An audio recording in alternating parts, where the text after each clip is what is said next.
फटाक 30 सेकंड में पूरी खबर डाउनलोड करें ताकि आप खरमास बाद बिहार में खेला होवे, यह दावा जो आरजेडी कह रही थी, दरअसल इस दावे में कितना दम था आरजेडी की तरफ से यह तो पता नहीं, लेकिन हाँ, बीजेपी और जेडीयू ही खुद आपस में उलझी हुई है। नमस्कार, मैं हूं इंद्र मोहन, आप देख रहे हैं बिहार तक। बिहार में नालंदा में 11 लोगों की जहरीली शराब पीने से मौत होती है।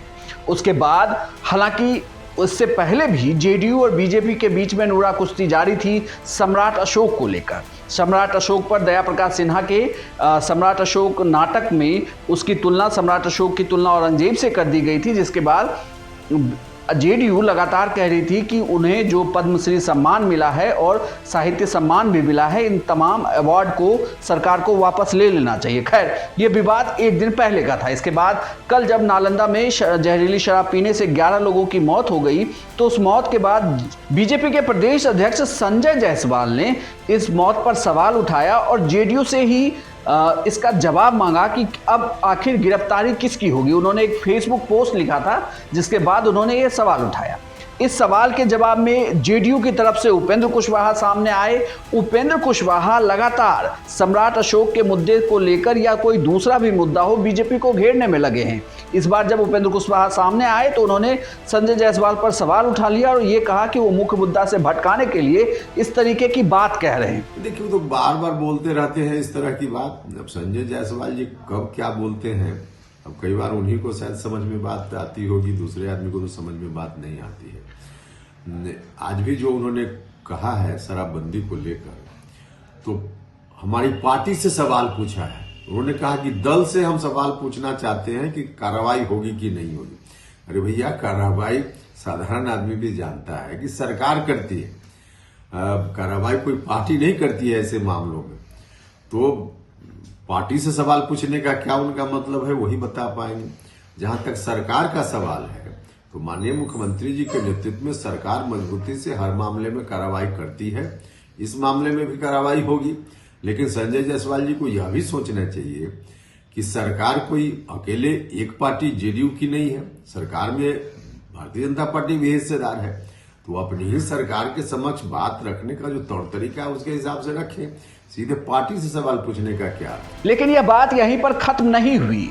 बीजेपी ने इस बात को दिल से लगा लिया, बल्कि अब बीजेपी के प्रवक्ता अरविंद सिंह जब उन्हें बयान दिया है, उसमें अपने बयान में उपेंद्र कुशवाहा को मंथरा कह दिया और वो ये कह रहे हैं कि उपेंद्र कुशवाहा कहीं दूसरे दल की सुपारी लेकर इस गठबंधन को तोड़ने के लिए तो नहीं आए। उपेंद्र कुशवाहा जी जो आज भारतीय जनता पार्टी के प्रदेश अध्यक्ष जी पर कमेंट कर रहे हैं, उनको पता होना चाहिए कि वो भारतीय जनता पार्टी और जनता दल यूनाइटेड में मंथरा का काम कर रहे हैं। और उतना ही नहीं, वो लगता है कि किसी दूसरे दल के सुपारी लेकर के आके जदयू में बैठे हैं कि मैं सर्वनाश करके ही छोड़ूंगा।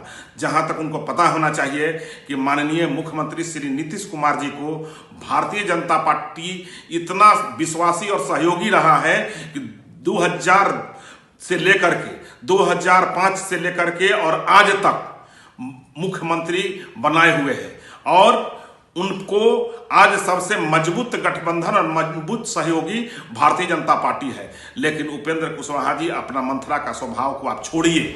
बड़ा सवाल यह भी था, हमने भी फिर इसके बाद उपेंद्र कुशवाहा से ये जानने की कोशिश की कि बीजेपी और जेडीयू के बीच में इस तरीके की जो तल्खी चल रही है, क्या इसका असर गठबंधन पर भी होगा। तो उन्होंने जो जवाब दिया, आप वो सुनिए। देखिए, बाकी चीज तो अलग बात है कि बिहार का कोई इशू है, लेकिन गठबंधन का जहां तक मामला है, तो गठबंधन के बारे में भारतीय जनता पार्टी का शीर्ष नेतृत्व ही डिसीजन लेता है। इसलिए इस मामला में इन लोगों के बयान का कोई अर्थ नहीं। हमारी पार्टी के नेता नीतीश कुमार जी और भारतीय जनता पार्टी के शीर्ष नेतृत्व के लोग जो दिल्ली में बैठे हुए हैं, उनके बीच बातचीत के आधार पर गठबंधन है। तो इसलिए इनकी बात का इस गठबंधन की इशू पर कोई मतलब नहीं।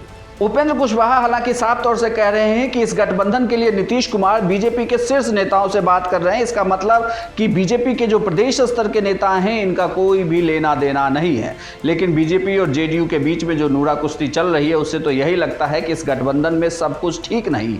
चाहे वह बात विशेष राज्य के मुद्दे पर हो, शराबबंदी कानून पर हो, या आप कहें स्पेशल स्टेटस को लेकर बात की जा रही हो, या सम्राट अशोक को लेकर बात की जा रही हो, उपेंद्र कुशवाहा के लगातार बीजेपी पर सवाल उठाने के बाद से अब बीजेपी भी जवाब देने लगी है। इसका मतलब आने वाले दिनों में ये तल्खियां और आगे बढ़ेगी, क्योंकि उत्तर प्रदेश में भी जेडीयू अब अलग चुनाव लड़ने जा रही है। तो इसका क्या असर बिहार में देखने को मिलेगा?